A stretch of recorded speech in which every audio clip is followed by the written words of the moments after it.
আজি মোৰ এই সোণালী মুৰ্গীখিনিৰ 90 নম্বৰ দিন, অৰ্থাৎ 3 মাহ হৈছেগৈ আজি।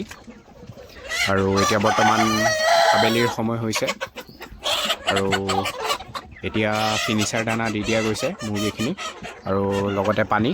আজি ৰাতিপুৱা আপোনাৰ লিভাৰ টনিক আৰু মাল্টিভিটামিন দিয়া হৈছিলে। তেনেকৈ ইমানকৈ মেডিচিন দি থকা নাযায়, সপ্তাহত এবাৰ নাইবা কেতিয়াবা দুবাৰ বা কেতিয়াবা কোনটো সপ্তাহত দিয়া নাযায়। আৰু বৰ্তমান এতিয়া মাল্টিভিটামিন আৰু লিভাৰ টনিকে ব্যৱহাৰ কৰি থকা হৈছে, বেলেগ ধৰণৰ মেডিচিন নাই, যিহেতুকে বেমাৰ একো দেখা নাই। আৰু ধৰি লওক মুৰ্গীখিনি চৰ্দিও নাই হোৱা এতিয়ালৈকে। ধূলি হৈ থাকে ভিতৰত ৰাতি, পৰ্দাখিনি যিহেতু পেলাই দিয়া যায়, কিন্তু হ'লেও চৰ্দি দেখা পোৱা নাই মুৰ্গীখিনি এতিয়ালৈকে।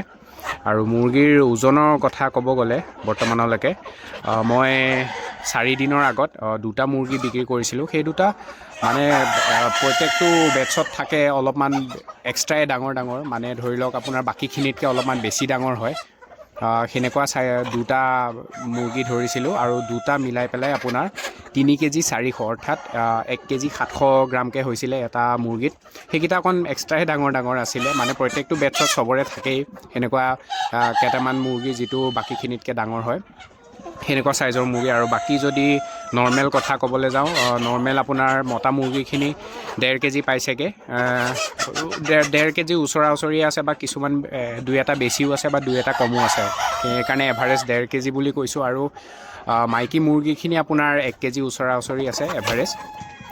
আৰু 2-4 দিনৰ পিছতে বিক্ৰী কৰা আৰম্ভ কৰিম, যিহেতু আকৌ নতুন বেটছ সোমোৱাব লাগে। আৰু মুৰ্গীৰ এইটো বছৰ বজাৰটোও ইমান ঠিক নহয় আমাৰ ইয়াতে, হ'লেও মুৰ্গীখিনি আৰু 4-5 দিনমান ৰাখি পেলাই বিক্ৰী কৰা আৰম্ভ কৰিম।